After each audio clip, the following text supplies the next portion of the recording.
After experimenting with paint pens on my Gelli plate, I decided it was time to move away from a more graphic style with the doorways that I've been creating and try something outside of my comfort zone and to test out a new way to use paint pens. I was going to try a portrait, and creating a Gelli print portrait is a great way to introduce students to portraiture because they do have that base they can trace. In my classroom, tracing is rarely used, but there are a handful of projects that I allow it. With a Gelli print portrait project, the focus would be on learning how to mix skin tone. Because of that, we don't want to spend a ton of time learning how to realistically draw people before we jump into what the true focus of the project is. And as I found with Gelli plates, you can place it on top of an image, see through it, and trace that base image. Because I wanted to move away from the graphic style and just test out what it was like to create a more natural or painterly looking portrait, I didn't want to have thick outlines. To achieve this, I chose paint pen colors that roughly matched the color of the image so that they would blend in when I added my paint layer. I also loosely drew over the outlines,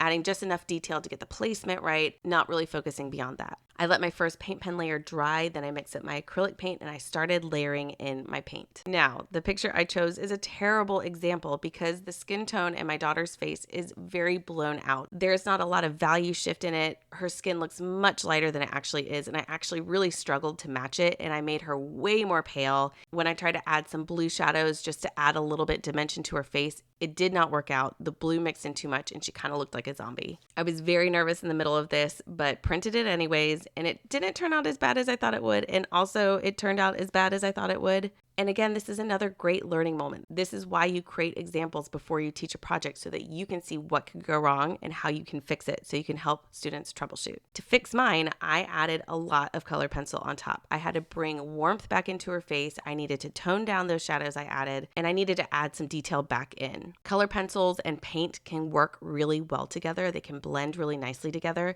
And while this portrait might not be as great as I want it to be, or look as childlike as I want it to be, or really look as much as my daughter as I want it to be, it did come back to a place that I think was pretty successful. Next, I'm going to test out a more graphic style portraiture because I love giving students choices as long as the end goal is still the same. If they create a graphic style portrait with thick outlines, they're still going to mix realistic skin tone to fill it in. I'm excited to see how this lesson pans out. Wish me luck on the next one. Hopefully it's less of a struggle than this one.